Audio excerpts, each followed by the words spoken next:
ये भक्ति सुख हो सकती है, किंतु इस युवावस्था में जबकि तुम्हें राजपाट करना है, ऐश्वर्य भोगना है, तो तुम लोग शिव भक्ति में लग गए। ये तुम्हारे लिए सुख कैसे है पुत्र? ये भक्ति सुख कैसे है, इसे वाणी द्वारा स्पष्ट नहीं किया जा सकता पिताश्री, किंतु मन और आत्मा का आनंद इसे प्रिय है। और तुम दोनों मुझे प्रिय हो, अपनी प्रजा प्रिय है। मैं ये चाहता हूं कि जिस प्रकार तुम दोनों मुझे प्रिय हो, उसी प्रकार तुम प्रजा को और प्रजा तुम्हें प्रिय हो। पुत्र नारायण, मेरा कहने का अभिप्राय यह है कि मैं विश्राम करना चाहता हूं। जितना संभव हुआ मैंने शासन किया और अपनी प्रजा की सेवा भी की, किंतु अब यह कार्य तुम करो और शिव भक्ति मैं करूंगा। मैं राजकार्य? नहीं पिताश्री, सर्वथा नहीं। मैं राजकार्य के योग्य नहीं हूं। यह कार्य आप भैया नर पर सौंपे तो अति उत्तम होगा। ये आप क्या कह रहे हैं भ्राताश्री? यदि आप राजकार्य के लिए अयोग्य हैं, तो आपका छोटा भ्राता योग्य कैसे हो सकता है? पिताश्री, भ्राता नारायण राज्य व्यवस्था संभालने के लिए पूर्ण रूप से सक्षम व समर्थ हैं। भ्राता नर, तुम मुझे शिव भक्ति से विचलित करके पाप का भागी क्यों बनना चाहते हो? अरे पुत्रों, तुम दोनों आपस में ही तर्क करने लगे। मैंने जो कहा उस पर ध्यान ही नहीं दिया। पिताश्री, आपने जो कहा भ्राता नारायण से कहा, क्योंकि बड़े होने के नाते राज सिंहासन के उत्तराधिकारी यही हैं। किंतु शिव भक्ति के कारण ये मुझे राज सिंहासन के लोभ और माया में डालने का उपक्रम करने लगे हैं, तो मैंने पारंपरिक रीति को स्पष्ट किया, तर्क नहीं किया मैंने। नर, तुम अपनी सीमा मर्यादा में रहो। तुम मुझे और पिताश्री को पारंपरिक रीति नीति का ज्ञान देना चाहते हो? क्या पिताश्री और मैं इस सत्य को नहीं जानते? वे विश्राम करना चाहते हैं और मैं शिव भक्ति। इसलिए तुमसे कहा गया है तुम शासन की व्यवस्था संभालो। ये मेरी और पिताश्री की आज्ञा है। नहीं, ये इनकी आज्ञा नहीं, आपकी इच्छा है। आप शिव भक्ति के कारण राज सिंहासन का त्याग कर रहे हैं तो करें, किंतु मुझे शिव भक्ति से विमुख करके आपको क्या लाभ होगा? युवराज नारायण, आपको दूरदर्शिता से काम लेना होगा। इसी में राज्य और प्रजा का कल्याण है। आपको राज्य कार्य संभाल लेना चाहिए। यही समय की मांग है युवराज। नहीं, शिव भक्ति के बिना अब मेरा जीवन अपूर्ण है। ये मुझसे नहीं होगा। पुत्र नर, यदि नारायण के राजा बनने की इच्छा नहीं है, तो तुम ही स्थिति को समझकर इस दायित्व को ग्रहण करो। पिताश्री, यदि भ्राताश्री शिव भक्ति से विमुख नहीं हो सकते, तो मैं उनका लघु भ्राता, जिसका हृदय और भी कोमल है, कैसे शिव भक्ति से परे जा सकता हूं? मुझे क्षमा करें पिताश्री। कैसे पुत्र हो तुम कि तुम्हें अपने पिता की आज्ञा मानना स्वीकार नहीं? किंतु तुम ये भी जान लो कि तुम्हारे इस हट से मेरा विचार बदलने वाला नहीं, और मैंने भी ये दृढ़ निश्चय कर लिया है कि मैं अपना राजपद त्याग कर वन जा रहा हूं। और अब यदि राज्य में अव्यवस्था हुई तो इसका सारा उत्तरदायित्व तुम पर होगा।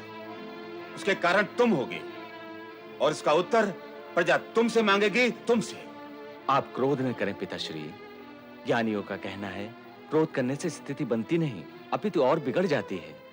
आपकी आज्ञा अनुसार यदि मैं राज सिंहासन पर बैठ भी गया तो मेरा तन भले ही उपस्थिति दे देगा, किंतु मेरा मन सर्वदा शिव के ही ध्यान में लीन रहेगा। उससे क्या लाभ? तो मैं क्या करूं? तुम दोनों अपनी भक्ति को त्याग नहीं सकते और मैं राज्य का त्याग किए बिना रह नहीं सकता। तो फिर प्रजा का क्या होगा? प्रजा को संभालेगा कौन?